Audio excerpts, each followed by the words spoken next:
A Constituição de 1988 foi promulgada há 35 anos. De lá para cá, a Carta Magna, principal lei do país, recebeu várias emendas e segue sendo debatida em várias situações. A Constituição Cidadã, como ficou conhecida, é resultado de um processo intenso que mobilizou movimentos sociais, entidades classistas e religiosas, partidos políticos, estudantes. Muita gente acompanhou e enviou propostas para os constituintes. O programa Ponto de Vista vai discutir em 3 edições como foi o processo que deu origem à nossa atual Constituição. Vamos fazer um balanço desses 35 anos da vigência dessa importante Carta Magna e como ela é vista nos dias atuais. Para isso, vamos ouvir especialistas, pessoas que viveram na pele o clima da Assembleia Nacional Constituinte e representantes de entidades e grupos que ainda lutam por direitos. Eu sou Cassiana Tormin e te convido a acompanhar esses diálogos sobre os 35 anos da promulgação da Constituição Federal.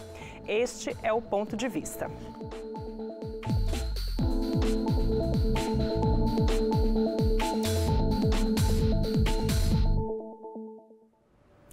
Nesse primeiro programa, vamos tratar do processo de abertura política depois de 21 anos de regime militar no Brasil. Naquela época, setores da sociedade lutavam por direitos e garantias e prevalecia o desejo de mudanças. O presidente José Sarney, que tomou posse em março de 1985, tratou logo de convocar uma Assembleia Nacional Constituinte. E mesmo um pouco antes dessa convocação, Sarney nomeou uma comissão de notáveis para elaborar um texto prévio. Esse grupo ficou conhecido como Comissão Afonso Arinos, por causa do senador que presidiu os trabalhos. Para falar desse momento que antecedeu a Assembleia Nacional Constituinte, recebemos 2 convidados muito especiais. Hélio Santos, doutor em administração e militante do movimento negro e que integrou a Comissão Afonso Arinos, e Douglas Pinheiro, professor da Faculdade de Direito da Universidade de Brasília, doutor em Direito, Estado e Constituição. Vamos dar um destaque nessa conversa sobre como foi o debate racial naquele período pré-constituinte. Sejam bem-vindos, muito prazer tê-los aqui com a gente. Vou começar então com o senhor, professor Hélio Santos, que a gente já comentou aqui que o senhor viveu aquele momento como integrante da mobilização do movimento negro e também participou dessa comissão Afonso Arinos. Mas eu queria, assim, antes de tudo isso, contextualizar como que estava a sociedade naquele momento, quais eram os anseios da população, depois daquele período difícil da ditadura militar, o que o povo, de uma forma geral, esperava e o povo negro em especial. É um prazer estar aqui no Ponto de Vista falando sobre esse tema aqui com o doutor Douglas Pinheiro, com você, Cassiana. Naquele momento, o país buscava oxigenar-se de democracia, depois de 21 anos de ditadura militar. Toda reunião, todo debate terminava com esse bordão: por uma Constituinte livre e soberana. Da mesma forma que antes também se batalhou por uma anistia, E a anistia já tinha acontecido em 1979, muita gente havia sido banida, E era um momento de forte ebulição, A sociedade queria participar. Eu mesmo estive nessa comissão dos notáveis, mas a única notabilidade que eu tenho é que eu tenho 1,86 m, então qualquer um me nota a distância. Mas tive que viajar o Brasil todo e foi um momento muito rico, e eu acho que ali nós queríamos calibrar um sonho de um Brasil potência que a gente hoje ainda está calibrando.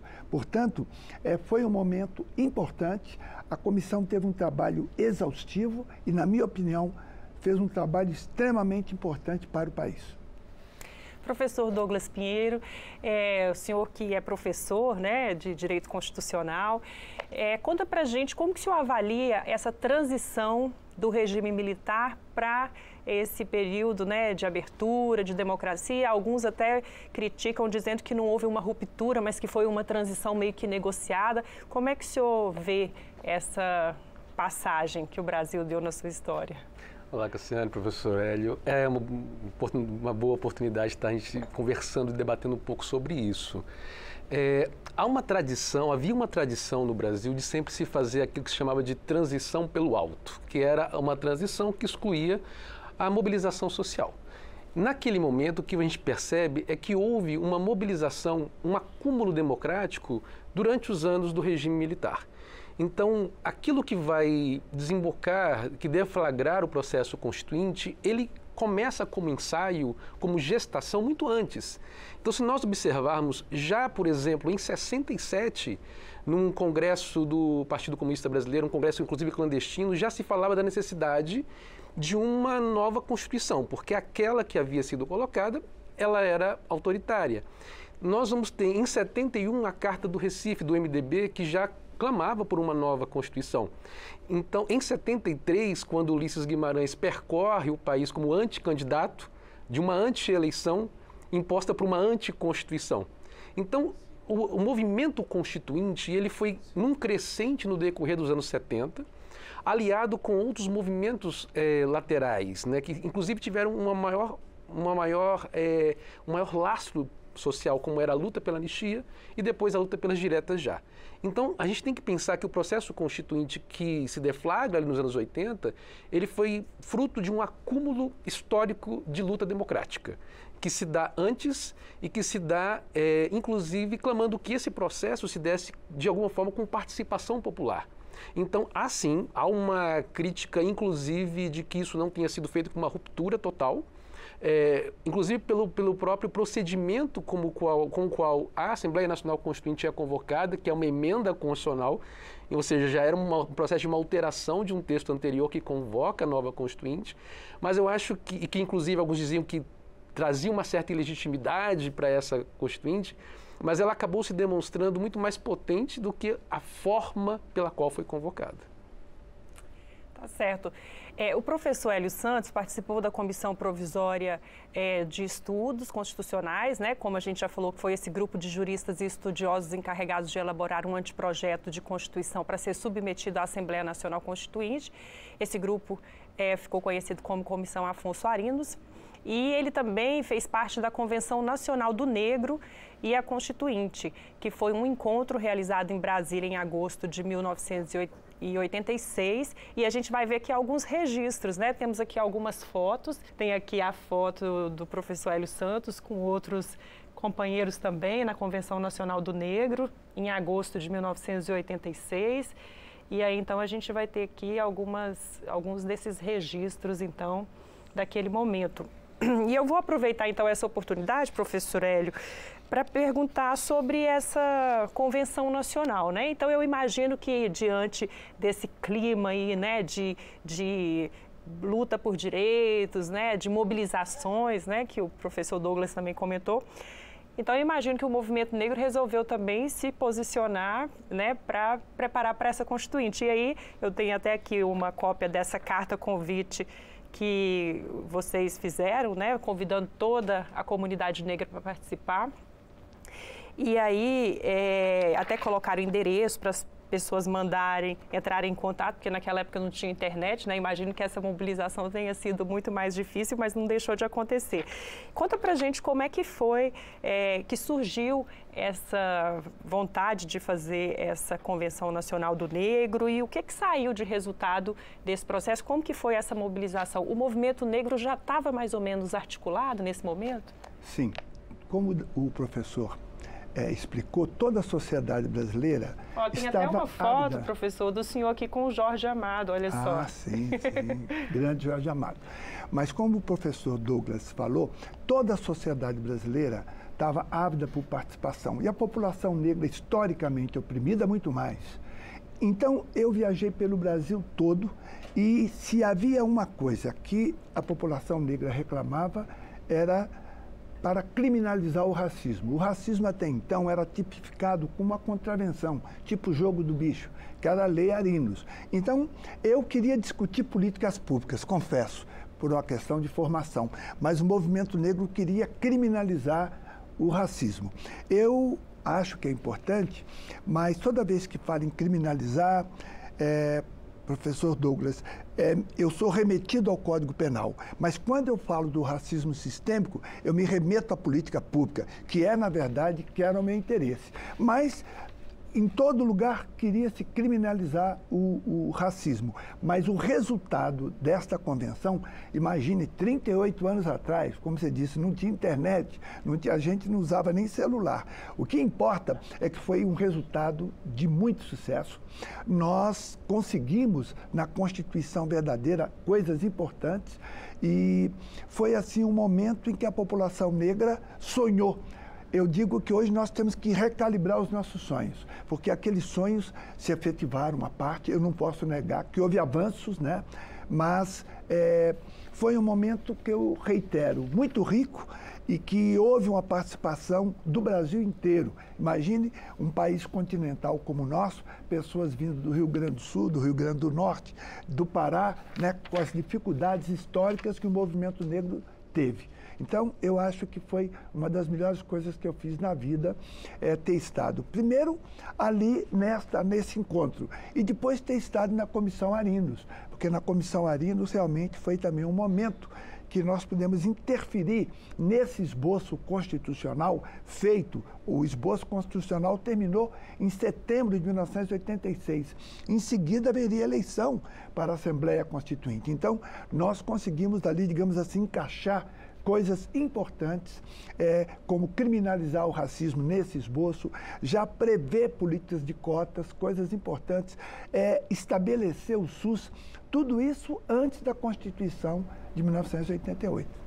Tem até uma foto aqui, olha, professor Hélio, da Comissão Afonso Arinos, né? O senhor aqui junto com outros integrantes também. Eu nunca vi tanto jurista por metro quadrado ali, né? Eu dizia com o doutor Douglas. Então, além do Afonso Arinos, você tinha o Sepúlveda Pertence, tinha o Paulo Brossard, tinha o Josafá Marinho, tinha o Miguel Reale, tinha o Joaquim Falcão, que era muito jovem, enfim, tinha o Evaristo de Moraes Filho, e tinha também personalidades, como Jorge Amado, como Celso Furtado, como Antônio Hermílio de Moraes, Cristóvão Buarque, enfim, foi um grupo que, na minha opinião, pôde ousar, né? Porque nós não tínhamos o compromisso.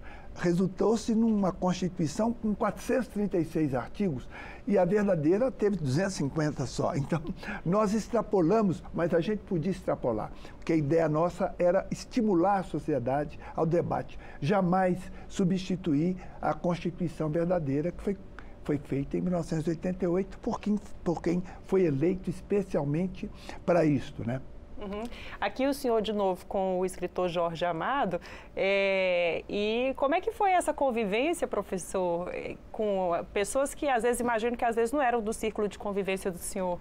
O Jorge Amado era um poço de ternura, ele só ficou bravo no momento, quando o bispo Guilhermino Cunha, que fazia parte da comissão, dizia que as religiões deveriam obedecer aos bons costumes. Jorge Amado, que é de religião de matriz africana, salvo engano, filho de Xangô, por isso ele tem essa cara de zangado, mas ele não é nada zangado. Mas aí ele ficou realmente zangado. Foi necessário a intervenção da turma do Deixa Disso. Quer dizer, quando o bispo pediu que as religiões deveriam obedecer aos bons costumes. E aí Jorge Amado indagou. Quer dizer, eu não posso bater o meu atabaque, não posso matar meu galo, e os seus anjos podem cantar na igreja. Partiu para cima. E aí a turma do Deixa Disso foi uma coisa muito interessante, porque ali eu fiquei a reboque, eu só vim depois. Eu só só percebi que era realmente uma afirmação racista no segundo momento, quando Jorge Amado percebeu, na verdade, o que é que se pretendia. A comissão toda, ela se reunia uma vez por mês no Hotel Glória, no Rio de Janeiro. E nós recebemos toneladas, literalmente, toneladas de contribuições de todo o Brasil para todas as áreas. Então, foi algo muito rico. E, estando ali naquela convenção, naquela foto que você mostrou, de 1986, eu já trazia essa bagagem dessa discussão. Então, eu vejo que foi um momento importante. Eu reitero, Cassiana, nós temos que calibrar os nossos sonhos. Nós vivemos um momento ainda de baixo astral e eu penso que tudo aquilo que a Constituição verdadeira, Dr. Douglas, prometeu, nós temos condições de entregar. Porque o Brasil não é rico, ele é muito rico. Consequentemente, não aceito a crítica feita que os constituintes criaram dispositivos que depois não poderiam se materializar. Mais adiante eu posso dizer, todas aquelas promessas são promessas absolutamente factíveis para um dos países mais ricos do mundo. Certo. Eu queria só contextualizar aqui, que eu esqueci de comentar, que essa Convenção Nacional do Negro, na Constituinte, foi em agosto, né, de 86, um mês depois, em setembro, começaram os trabalhos da Comissão Afonso Arinos, né, que o senhor... Não, um mês depois terminou. Nós começamos terminou. em Começou 80, antes, terminamos, então. Gastamos precisamente, Cassiana, 1 ano e 15 dias. Começou em setembro de 85 e nós entregamos o anteprojeto no dia 18 de setembro de 86.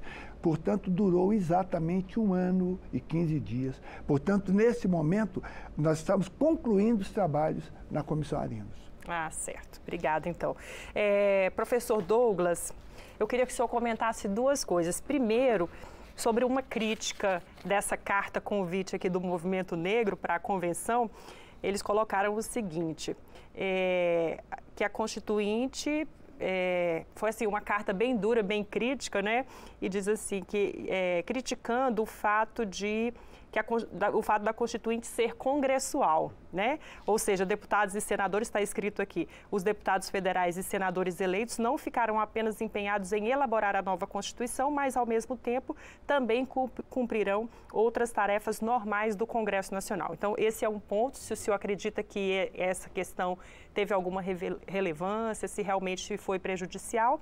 E uma segunda coisa também que o professor Hélio comentou aqui sobre essa relação da Comissão Afonso Arinos, né, que fez uma proposta, mas que a gente sabe que depois, no final, o Ulisses Guimarães, que estava presidindo a Assembleia Nacional Constituinte, não quis receber esse texto, né, formalmente, apesar de muitas coisas terem sido aproveitadas. Então, passar a bola para o senhor. Vamos lá, então. O primeiro ponto. Havia, por parte dos movimentos sociais, uma demanda muito forte de que a Constituinte fosse exclusiva.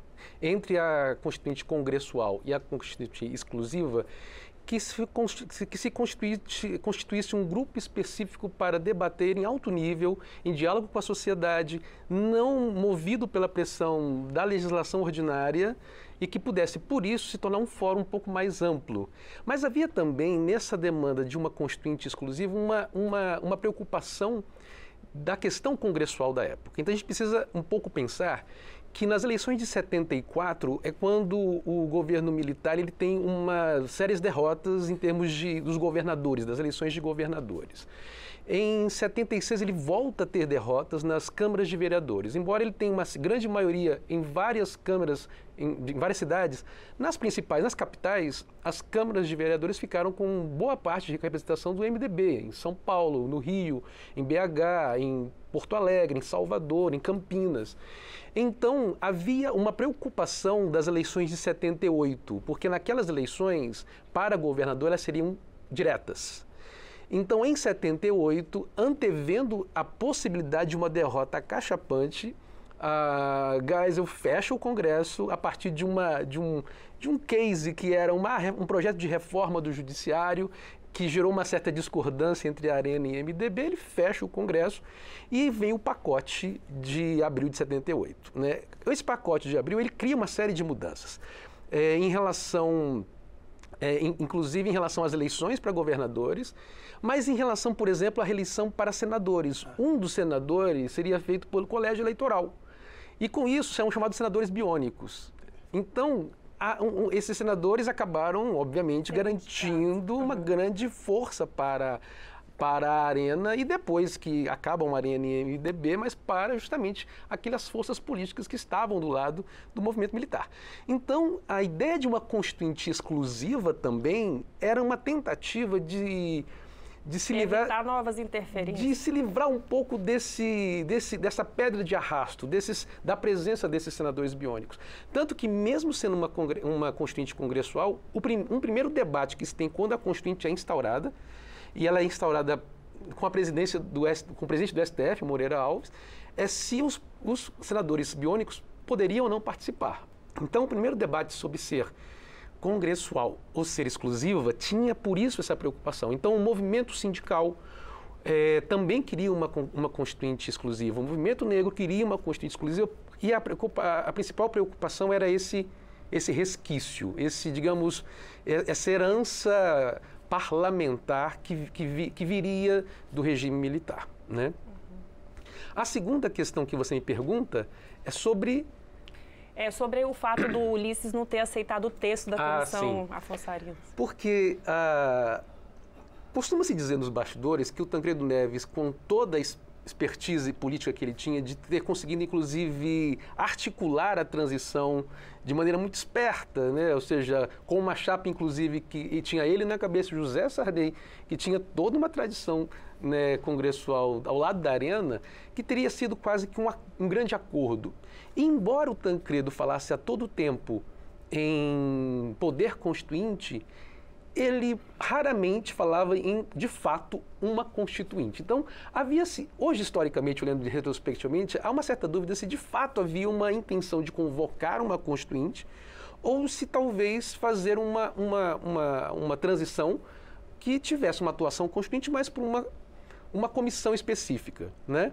A Assembleia dos Notáveis, então, era um projeto já muito claro para Tancredo. Quando Sarney assume, Sarney também não tivesse o mesmo capital político que Tancredo tivesse, né? Então, a Comissão dos Notáveis faz um trabalho fantástico de um texto extremamente progressista, que avança em vários pontos, inclusive surpreendendo a sociedade civil, mas havia uma vontade de que essa participação, que talvez isso soasse como um movimento que excluísse o povo. Então, Sarney talvez não tinha o mesmo capital político de Tancredo para encaminhar isto como um projeto, e diante da presença de Ulisses Guimarães, que tinha toda uma trajetória de luta pela democracia, pelas eleições diretas e pela participação popular, então, de fato, acaba que esse projeto, embora tenha nos bastidores da Constituinte servido de parâmetro, de texto da base, às vezes, para iluminar os debates,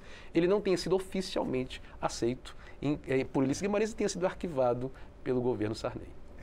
Mas o que importa é que o presidente Sarney, em setembro de 85, ao criar a Comissão dos Notáveis, deliberadamente cita que a comissão não tinha nenhuma intenção de substituir a Constituinte e que seria apenas um fórum de debate importante, de diálogo com a sociedade, que efetivamente foi. E depois, apesar de nós não termos eleito uma Assembleia específica para redigir a Constituição, eu, neste país, nesses anos meus todos, jamais vi tanta abertura, porque houve um diálogo profundo e profícuo com a sociedade. Quer dizer, todos os setores. Imagine, os mais variados setores foram ouvidos. Eu lembro que na Comissão Arinos, um setor que me procurou, achei estranho, eu era o único negro da comissão. E os homossexuais. Um grupo de homossexuais do Rio de Janeiro, Triângulo Rosa. Em vez deles procurarem juristas importantes, como Zé Afonso da Silva, Sepúlveda Pertence, eles entenderam que era comigo que eles deveriam postular. E eu postulei junto ao líder da nossa comissão, Afonso Arinos, que deveria colocar que os direitos são fundamentais, independentemente de cor, raça e também orientação sexual. Mas não passou. Passou algo parecido. Passou algo parecido, né, diante de qualquer tipo de particularidade. Mas eu achei bastante estranho e achei bastante positivo eles terem procurado a mim. E, aliás, havia apenas um negro dentro desse grupo. Então, naquela época, eu digo na comissão, não há grupo que não foi recebido. E depois, no Congresso Constituinte, também houve uma abertura muito grande.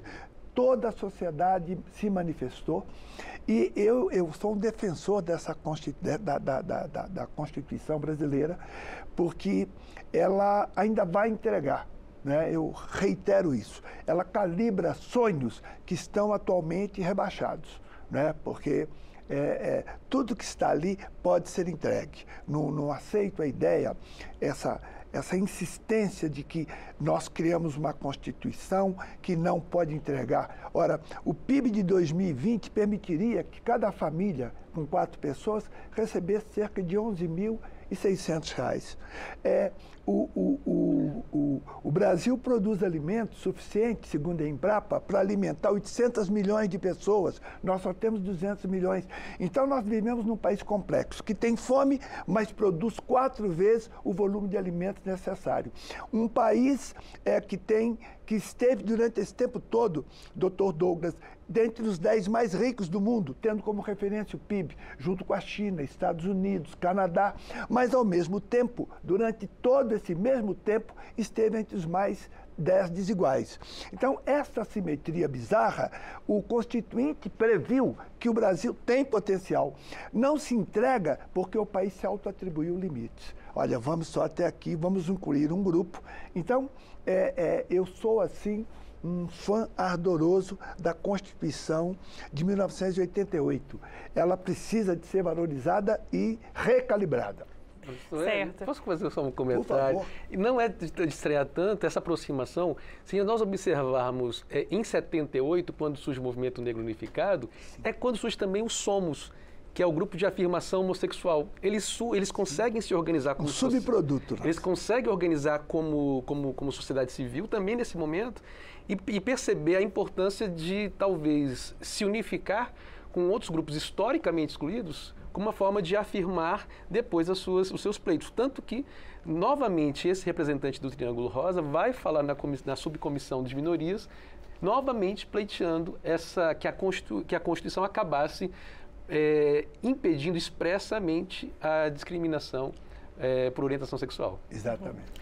Só uma coisa interessante, porque a participação popular foi um marco da Constituinte de 1988. As pessoas podiam enviar pedidos e ideias para a Câmara dos Deputados e, naquela época, as sugestões chegavam via carta. Nós separamos 4 dessas cartas para exibir aqui nesse ponto de vista, em comemoração aos 35 anos da Constituição Cidadã. A primeira é da Ana Lúcia de Almeida, uma menina de 14 anos. Vamos ver aqui no telão. Na verdade, a idade é entre 10 e 14 anos. E ela fala, acho que o Brasil está muito racista, acho muito errado essa separação de cor, tem gente branca que não tem capacidade de um negro, né? Eu espero que a Constituinte resolva esse problema, porque os negros têm que ter seus direitos na sociedade, porque ele é um ser humano que pensa, que vive, que tem sentimento como os brancos. Essa menina, ela é de Pernambuco, do município de Vitória de Santo Antão, né? Olha que interessante. Tem mais uma também, do Cláudio. Cláudio, ele escreveu o seguinte: tem um forte desejo de encontrar uma nova Constituição, onde o homem negro tem oportunidades de conquistar seu espaço e reconhecimento, figure como elemento ativo e participante, valorizado pelo que não pôde ser até hoje, pois não se deve negar que neste país há racismo encoberto por bondades e esmolas. Olha só que interessante. O Cláudio, só para a gente registrar aqui, ele é do Rio de Janeiro, né? E aqui tem aqui o grau de instrução superior incompleto. E existe aqui um espaço para esse envio, né, de sugestões. Estava escrito assim: se você preferir dirigir a sua sugestão a um parlamentar especificamente, basta preencher esse campo com o nome do deputado ou senador. E ele mandou para o Nelson Carneiro, deputado Nelson Carneiro. Né? O interessante é que os dois acertaram. É evidente que a situação do negro hoje ainda não é a que eu gostaria, mas veja, a partir de 2019, a metade das vagas das universidades públicas são preenchidas por pessoas negras. Nós criminalizamos o racismo. Esta menina que queria uma maior visibilidade do negro, hoje a gente vê a televisão aberta e vê uma quantidade expressiva de negros. Quer dizer, nada disso, precisamente nada, veio porque houve uma decisão de alguém. Tudo espontânea, isso, né? Nada, nunca houve isso. Tudo isso é resultado de luta. Então, esse sonho dessa menina, que hoje deve ter mais de 40 anos, ela deve ver a televisão e ver a imagem dela, coisa que a minha filha cresceu, passou a vida inteira sem nunca ter visto numa capa de uma revista feminina uma noiva negra. Mas hoje isso é comum. Então, o que eu quero dizer é que estamos longe. Somos ainda aqueles que somos perseguidos. Vivemos, nesse momento, algo que já era um problema lá. Na Comissão Arinos, nós extinguimos a Polícia Militar. Fizemos uma unificação. A polícia era civil e tem o policiamento uniformizado, que seria o que nós chamamos hoje de polícia militar. Militarizar as polícias é o resultado da violência que nós tínhamos lá, que essa, sem dúvida alguma, não mudou e parece que é o desafio central da sociedade brasileira aqui em 2023, é a questão das polícias. A sociedade brasileira terá que decidir o tipo de polícia que ela quer. Nós não conseguimos. A Comissão Arinos provocamos isso, mas a Constituição verdadeira não. E hoje parece, né, doutor Douglas, mais difícil, porque nós temos a bancada da bala e que se entende que realmente tem alguns alvos que são privilegiados. Porque em nenhum bairro da classe alta você tem bala perdida. As balas só se perdem nos bairros pobres e sempre tem como direção um corpo negro. Professor Douglas, o professor Hélio comentou dessa questão dos homossexuais, né, da luta, e a gente sabe que na Constituinte também eram apenas 4 parlamentares negros, né? Eram poucas mulheres também. Como que se houver essa questão da representatividade e, mesmo assim, às vezes, né, com uma representação pequena, uma representatividade pequena, muito aquém, né, do que era a representação do total da população brasileira, mas ainda assim houve avanços como essa questão de criminalizar o racismo. O senhor acha que os parlamentares, de uma forma geral eleitos, eles foram obrigados a assumir essas bandeiras também dos grupos, que mesmo não tendo uma representatividade equitativa, eles tiveram que absorver isso? Olha, Cassiana, você acabou de mostrar essas cartas. Tem um trabalho de pesquisa do professor Moncler sobre essas cartas, que ele inclusive chama de a Constituição Desejada. Porque havia um desejo social muito grande de mudança naquele momento, havia uma esperança muito grande, que aquele momento seria capaz de gerar uma intervenção concreta, real e efetiva.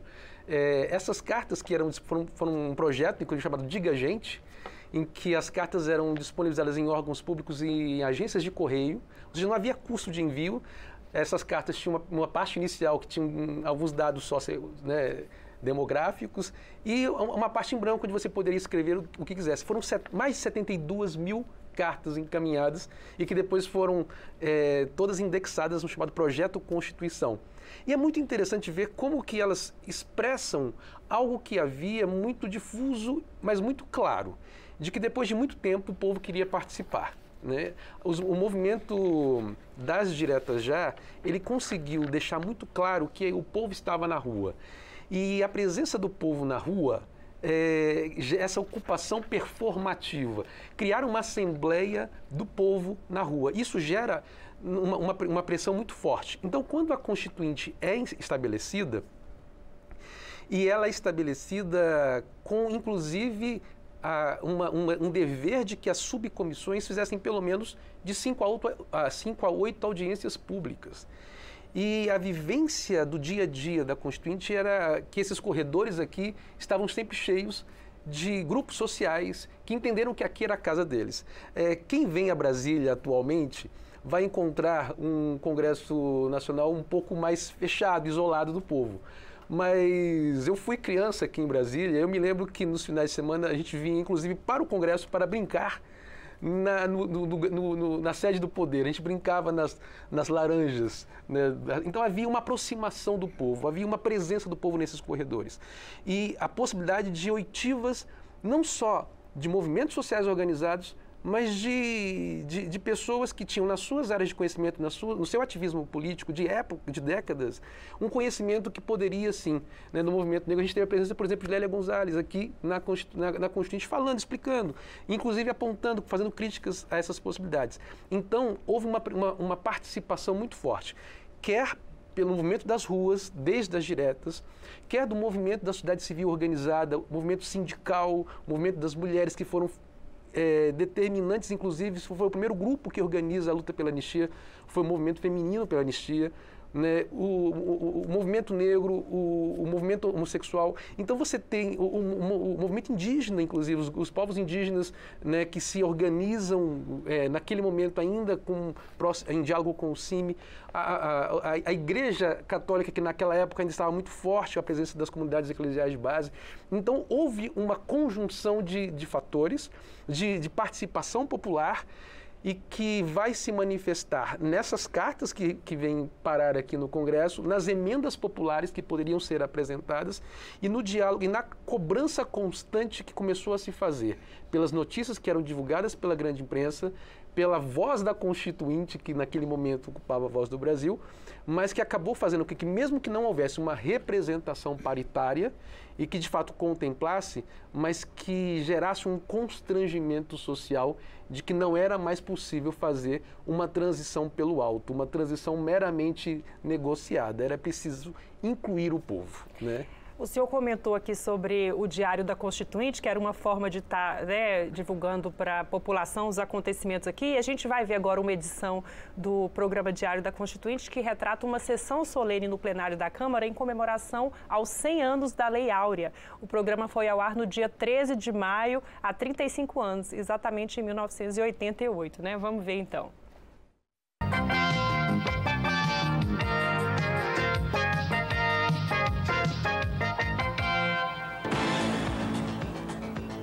A Constituinte comemora os 100 anos da Lei Áurea. Mas os negros dizem que a escravidão ainda não acabou. 13 de maio. Hoje está fazendo 100 anos que a escravidão no Brasil foi abolida por lei. A Constituinte comemorou a data com uma sessão solene. Quem abriu os discursos foi o senador Afonso Arinos. Ele contou a história da escravidão no Brasil e no mundo. Arinos lembrou que antes de ser sancionada pela princesa Isabel, a Lei Áurea foi aprovada pela Câmara. Outro constituinte a falar foi Carlos Alberto Caó, autor da emenda já aprovada, que torna crime inafiançável a prática do racismo. Não estamos a exagerar ao afirmar com extrema convicção que, mais do que nunca, hoje, no final desta década, a abolição se apresenta como uma obra inacabada, como uma obra incompleta e até mesmo historicamente frustrada. A Constituinte Benedita da Silva fez um discurso emocionado. Disse que há 100 anos os negros cantaram e dançaram para comemorar a liberdade, mas até hoje vivem na escravidão. Queremos proclamar a nossa abolição. Não é ódio, nem rancor, apenas um grito de liberdade.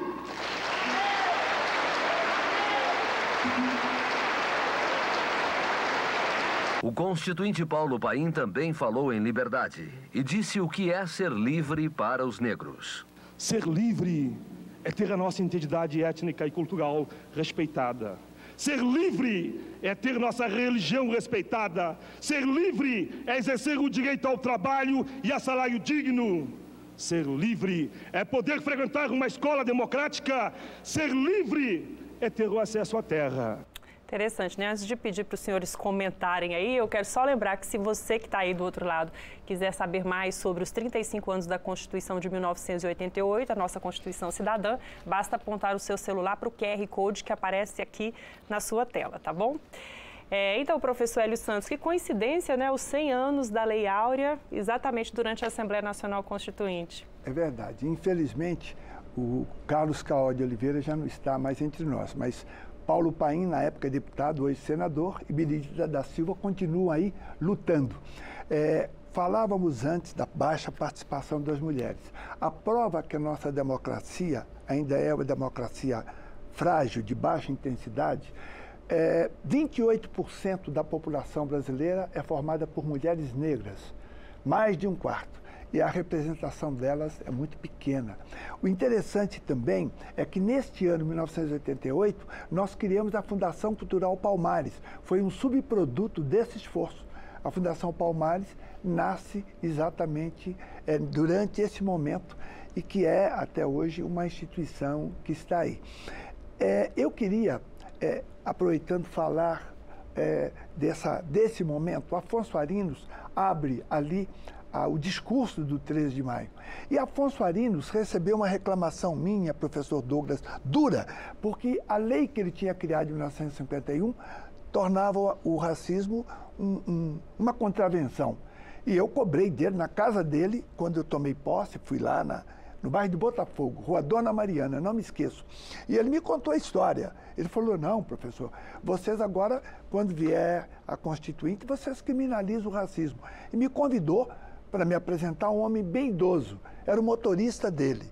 Foi o meu motorista, foi buscar meus filhos, os rapazes já estavam crescidos, mas foram buscar meus filhos na escola e passou numa sorveteria onde eles queriam ir, no bairro das Laranjeiras, no Rio de Janeiro. O motorista não pôde entrar, negros não entravam na sorveteria, ele teve que dar o dinheiro às crianças. E quando as crianças comentam isso com arinos, ele se indigna e vai e faz a lei.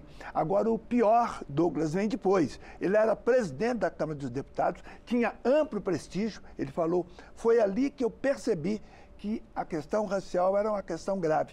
Vários parlamentares, sobretudo nordestinos, deixaram de cumprimentá-lo, especialmente aqueles que ele entendia que tinha alguma ascendência negra. Isso é para mostrar que a questão racial, sobretudo ali nos anos 50, era algo complexo, né? Mas o que importa é que quando eu vejo aqui, eu fico emocionado de ver o discurso da Benedita, do Paulo Paim, de lá para cá, muita coisa mudou, né? E nós estamos num momento que nós não queremos mais band-aid para curar a fratura exposta. Nós queremos levar o país para um outro patamar civilizatório. É impossível pensar em desenvolvimento apartando a maioria da sua população. Portanto, nós queremos um desenvolvimento com sustentabilidade moral. Porque é exatamente a proposta que nós temos, não é para os negros, é para o Brasil. Esta ideia de sustentabilidade ambiental, social e econômica, elas são fundamentais, mas eu ouso trazer aqui uma quarta perna, sustentabilidade moral. Porque num país com desigualdades do tamanho das nossas, você não pode ter um desenvolvimento com sustentabilidade. Então, ver isso aqui de 88, hoje me projeta uma ideia de que avançamos, professor Douglas, e que temos que agora ir para um outro momento. Professor Douglas, a gente pode falar então que as diferenças políticas, diferenças partidárias, né, aquelas rivalidades que são comuns, que existiam também na Assembleia Nacional Constituinte, elas foram deixadas de lado ou secundárias em relação a esses anseios da população, essa luta por direitos? Não, a gente também precisa perceber, ter uma visão um pouco clara de que ali também se travaram forças progressistas e forças conservadoras.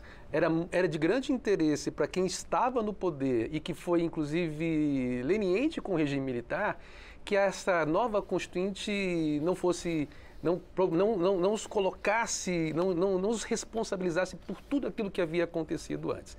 Então, não há como a gente negar o avanço que essa Constituinte significou, mas não há como a gente esquecer que ali também operaram forças conservadoras, né? A Constituinte, se a gente observar, ela tem duas fases muito claras. Uma fase que a gente chamaria de Constituinte popular, que foi a fase das subcomissões, das comissões, da comissão de sistematização, mas teve uma fase partidária reacionária, um backlash, uma reação de partidos políticos da fase do Centrão, que é um segundo momento da Constituinte. Então, várias questões sobre as quais havia divergência foram legadas para o futuro. Quando não havia um entendimento muito claro, havia uma estratégia, uma válvula de escape naquele momento, que era: coloquemos na forma da lei. Porque assim a Constituição, ao menos idealmente, garante, mas isso fica para um debate posterior. Isso fica para que futuramente as forças se reenfrentem. Então, viver sobre uma Constituição democrática significa também não estar deitado em berço esplêndido a todo momento. Significa reatualizar. E reatualizar é, de fato, redefinir como essa Constituição vai ser interpretada.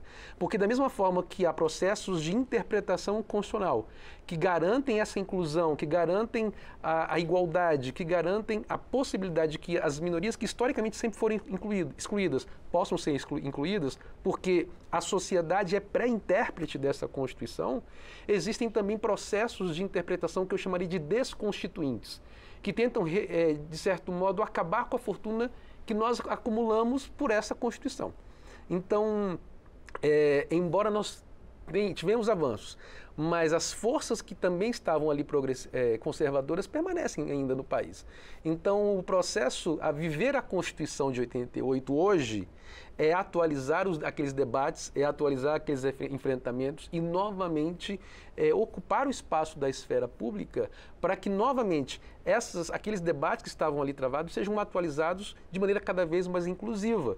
Ou seja, quando o Carlos Alberto Caó fala ali na tribuna sobre o racismo e quando, de fato, o racismo passa a ser um crime inafiançável e imprescritível na Constituição e a injúria racial da mesma forma, mas você vai ter essa atualização no decorrer dos anos de que outros grupos que também são discriminados, e aí curioso, professor Hélio, que historicamente também, por exemplo, a omissão legislativa em relação a criminalizar a homotransfobia se vale desse mesmo artigo do racismo, uma reinterpretação de racismo, que significa dizer, não é possível nesta democracia que qualquer grupo se diga hegemônico a ponto de querer exterminar um outro.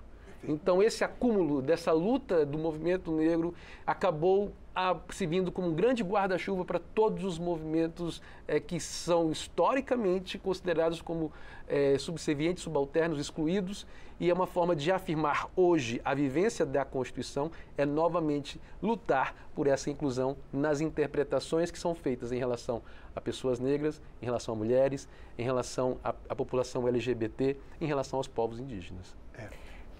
Eu queria só para a gente, daqui a pouco eu passo para o senhor, a gente vê mais um trecho dessa sessão solene que celebrou os 100 anos da lei que aboliu a escravidão no Brasil, porque ela terminou com a apresentação de um grupo de capoeira no Salão Negro do Congresso Nacional. Os deputados negros afirmaram que a Constituinte era também um momento de reflexão, e aí autoridades, artistas e os movimentos sociais participaram dessa homenagem. Foi bem bonita, vamos ver.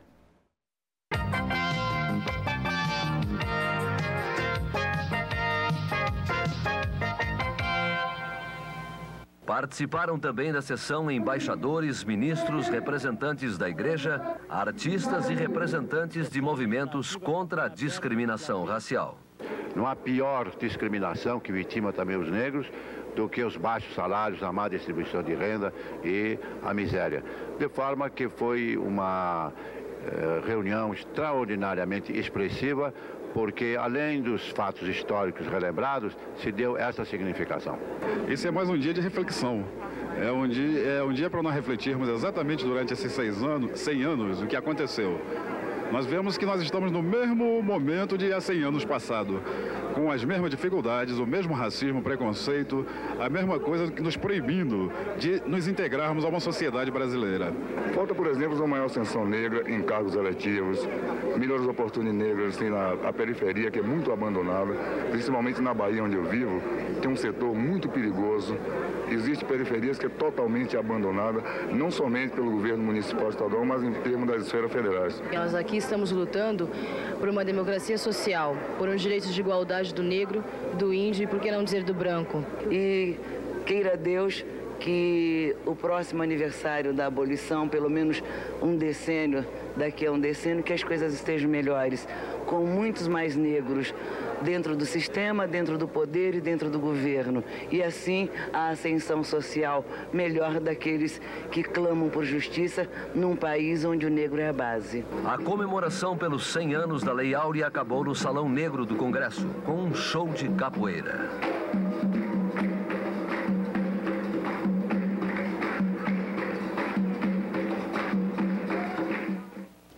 Não é ódio, nem rancor, apenas um grito de liberdade.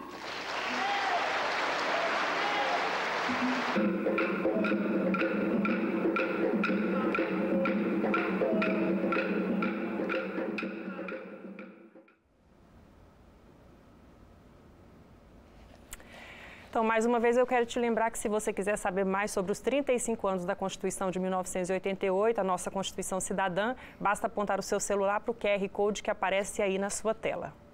Vou passar então para o senhor, professor, o senhor queria falar alguma coisa? O professor Douglas fez uma observação extremamente pertinente, como a abertura do movimento negro franqueou a participação de outros. eu lembro das cotas. As cotas nas universidades é uma reivindicação do movimento negro, mas, simultaneamente, todo mundo que critica a cota racial não sabe que tem as cotas sociais.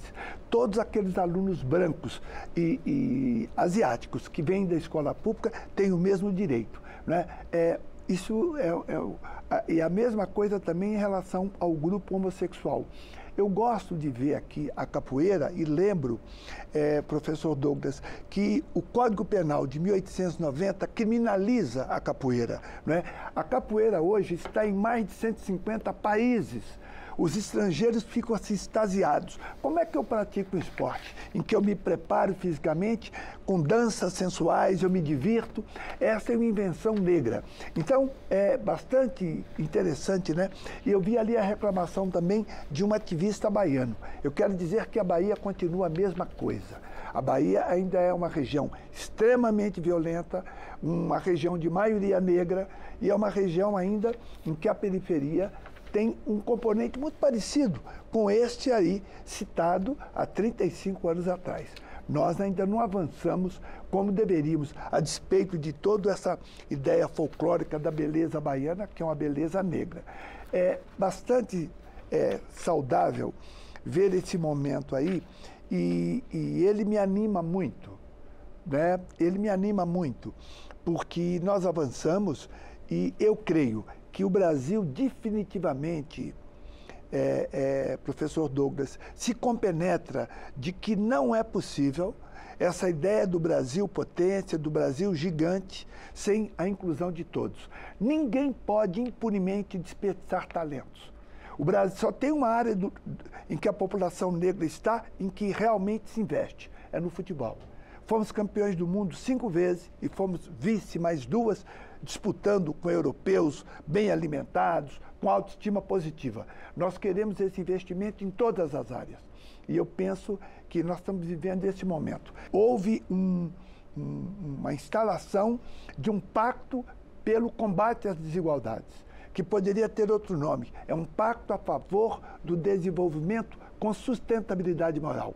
Não é possível desenvolvimento com desigualdade. E a desigualdade que o Ulisses Guimarães disse ali dos salários, isso você não lembrou. A desigualdade no Brasil tem cor e também tem sexo. Então, é nesse sentido que a gente pensa que o Brasil deve caminhar daqui para frente, entendendo que tem que aproveitar todos os seus talentos, né? O Brasil é uma riqueza diversa, recebemos todos os grupos europeus, 1.500 etnias existiam aqui em 1.500, recebemos a maior imigração japonesa, mas hoje nós hierarquizamos esses grupos.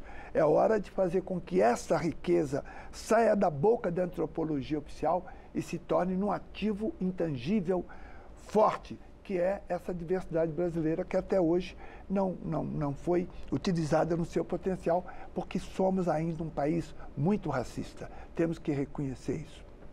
A gente vai caminhando para o final, infelizmente, porque essa conversa está muito boa, mas eu vou deixar aqui alguns minutos para os senhores fazerem as considerações finais, acrescentarem algo que talvez eu não tenha perguntado e também, assim, sintetizando, começando pelo senhor, professor Douglas, de uma forma geral, qual que a gente pode dizer que foi o legado, o maior legado desse período, né? Não só da Constituição de 88, que está ali concretizada nas letras, né, da Carta Magna, mas desse período todo, de toda essa movimentação, dessa participação popular, qual o grande legado que a gente pode olhar para trás e comemorar?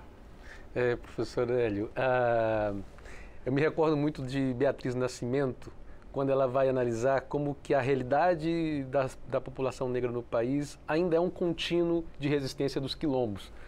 Né? Eu me lembro de Abdias, quando ele vai dizer propor aquela república quilombista. Né? E me recordo de quem hoje está na universidade também pesquisando como que o quilombo é uma força constituinte. Quando a gente fala em constituinte, a gente está pensando na possibilidade de insurgência, na possibilidade de romper com uma tradição. A constituinte pode ser tradição e inovação simultaneamente, que são forças que estão em disputa. Não necessariamente a tradição é algo ruim, se nós estamos falando na tradição de garantir direitos já adquiridos. Sim. Né? A inovação, se quer romper com isso, ela não é uma inovação necessariamente boa, mas esse jogo de forças de tradição e inovação, ele esteve muito presente na Constituinte. Então, ali, ao mesmo tempo, houve um acúmulo de experiências dos movimentos sociais, de luta, de diálogo, de participação e de interferência no poder, que foi muito válida, ou seja, ele incrementou em grande parte a presença do povo na esfera pública.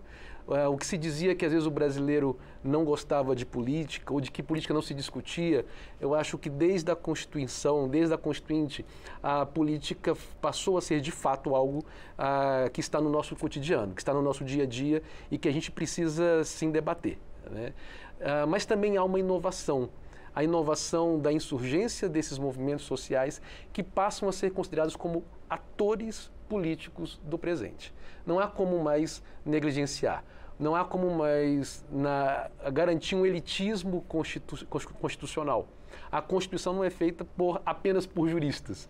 A Constituição não pode ser apenas um fazer técnico. A Constituição é um fazer popular. E esse fazer popular ainda está aberto. Ou seja, nós não estamos falando apenas de uma Constituição como um fato dado passado. Nós estamos falando de um texto que é aberto e que ainda permite novas inclusões, permite novas concretizações para que efetivamente aqueles princípios de garantir uma sociedade justa, desenvolvida e igual se materialize cada vez mais. Isso. Professor Hélio? Olha, eu espero que esse ponto de vista possa ter ajudado as populações mais jovens para entender a efervescência que foi esse momento constituinte, em que os jovens tiveram uma participação importante. Eu penso, professor Douglas, Taciana, que nós temos que realmente calibrar os nossos sonhos. Nós temos que pensar aquilo que não foi pensado nem feito. Eu convoco a população para ideias disruptivas, né? E que a gente possa levar o nosso país para um novo patamar civilizatório, né? Já que nós sempre estivemos entre os 10 mais ricos, que nós saiamos desse grupo dos 10 mais desiguais.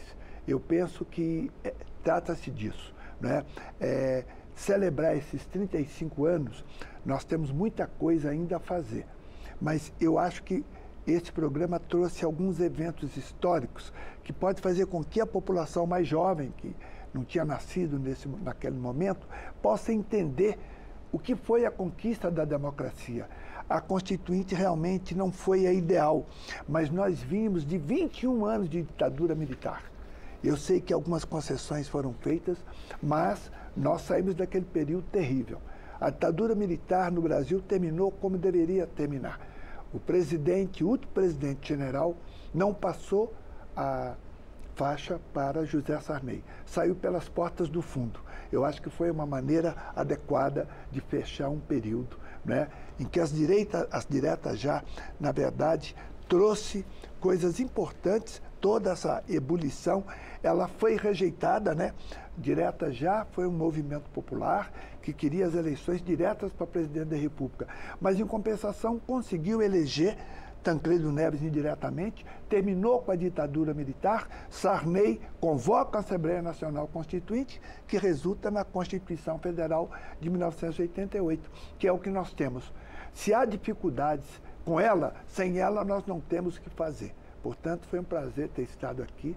Espero que os mais jovens tenham aproveitado as lições trazidas aqui pelo Dr. Douglas, por você e por esses depoimentos. Foi uma satisfação ter estado aqui com vocês nessa manhã. E pelo senhor, professor, claramente. Testemunha ocular, né, dos acontecimentos. Muito obrigada, eu que agradeço. Foi um prazer também tê-los aqui com a gente. Eu recebi nesse primeiro episódio do Ponto de Vista que trata dos 35 anos da Constituição de 1988, a nossa Constituição Cidadã, Hélio Santos, doutor em administração e militante do movimento negro, e Douglas Pinheiro, professor da Faculdade de Direito da UNB e doutor em Direito, Estado e Constituição. Você pode rever este ponto de vista na programação da TV Câmara ou pelo nosso portal na internet no câmara.leg.br. Procure também o canal da Câmara dos Deputados no YouTube. Vai lá, curta e compartilhe também. Agradeço a sua audiência e até o próximo Ponto de Vista.